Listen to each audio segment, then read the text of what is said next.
Praise the Lord. வாழ்வை வளமாக்கும் தேவ வார்த்தை.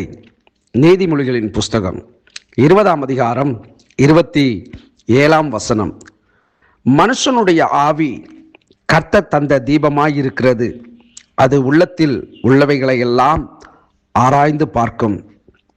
ஆம், அன்பான கர்த்தருடைய பிள்ளைகளே, 1 கொரிந்தியர் 2:11 கர்த்தர் இந்த தீபத்தை மனிதனை தேடவும் அவனுடைய உள்மனதை அறிவார் என்ற உணர்வை ஏற்படுத்தவும் உபயோகிக்கிறார்.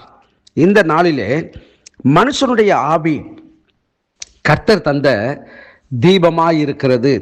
அப்படி என்றால் தேவன் நமக்கு நல்ல ஆவியை நமக்கு கொடுத்திருக்கிறார், பரிசுத்த ஆவியை நமக்கு கொடுத்திருக்கிறார்.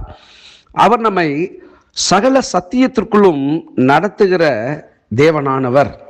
அவரை குறித்து நாம் இன்னும் சொல்ல வேண்டும் என்று சொன்னால், சோர்ந்து போகிற நேரத்திலே, துயரப்படுகிற நேரத்திலே, உபத்திரவப்படுகிற நேரங்களிலே தேவன் தம்முடைய ஆவியின் மூலியமாக நமக்குள்ளாக இருந்து அவர் நம்மை தேற்றுகிறவராக இருக்கிறார்.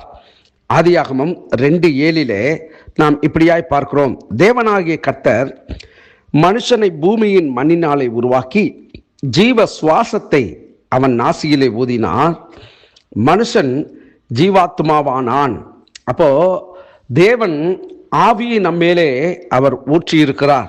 யோபுவின் புஸ்தகம் 32ஆம் அதிகாரம் 8ஆம் வசனத்திலே, ஆனாலும் மனுஷரில் ஒரு ஆவி உண்டு, சர்வ வல்லவருடைய சுவாசமே அவர்களை உணர்வுள்ளவராக்கும் என்று சொல்லப்பட்டிருக்கிறது. அப்படி என்றால் தேவன் கொடுத்த ஆவி நாம் சஞ்சலப்படுகிற நேரங்களிலே அல்லது துன்பப்படுகிற நேரங்களிலே, நாம் அல்லது இந்த உலகத்தின் சூழ்ச்சியிலே சிக்கி கொண்டு தவிக்கிற வேளைகளிலே பரிசுத்த ஆவியானவரை தேவன் நமக்குள் வைத்திருக்கிறார் என்பதை இந்த வேத வாக்கியம் நமக்கு காண்பிக்கிறது.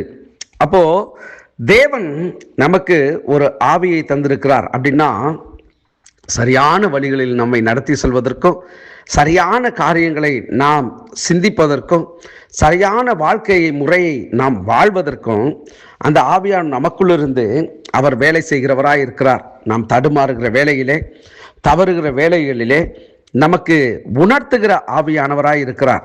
அந்த ஆவியானவர் நமக்குள்ளே ஒரு தீபமாய், அதாவது ஒரு எரிகிற ஒரு விளக்காய், வெளிச்சம் தரக்கூடிய ஒரு நபராய் நமக்குள்ளே இருந்து அவர் செயல்படுகிறவராய் இருக்கிறார். நாம் தவறு செய்கிற நேரங்களில் நம்மை உணர்த்துகிறவர். அதாவது அந்த வாக்கியம் சொல்லுகிறது, உள்ளத்தில் உள்ளவைகளை எல்லாம் ஆராய்ந்து பார்க்கும் என்று சொல்லி. அப்படி என்றால் நம்முடைய காரியங்கள் எல்லாவற்றையும் பரிசுத்த ஆவியானவர் வகையறுக்கிறவராக, இது சரி இது தவறு என்று நமக்கு சுட்டி காண்பிக்கிறவராக அவர் நம்மோடு கூட இருக்கிறார் என்பதை வேத வாக்கியம் உணர்த்துகிறது. ஆகவே மனுஷனுடைய ஆவி கர்த்தர் தந்த தீபமாய் இருக்கிறது, அதில் உள்ளத்தில் உள்ளவைகளை எல்லாம் ஆராய்ந்து பார்க்கும் என்று சொல்லப்பட்டிருக்கிறது. ஆகவே தேவன் நமக்குள் இருக்கிறார். நாம் செய்கிற ஒவ்வொரு கிரியைகளையும் அவர் அறிந்திருக்கிற தெய்வமாய் இருக்கிறார். ஆனபடினாலே அவருக்கு மறைவான காரியம் நம்மிடத்திலே ஒன்றுமே இல்லை. ஆகவே அவர் நம்மை சகலவற்றிலும் எல்லா காரியங்களையும் ஆராய்ந்து பார்க்கிற தெய்வமாய் இருக்கிறார். நாம் ஜெபிப்போம். பரிசுத்தமுள்ள நல்ல தகப்பனே, உம்முடைய வார்த்தையின் மூலியமா இந்த நாளிலே இடைப்பட்டதற்காய் ஸ்தோத்திரம்.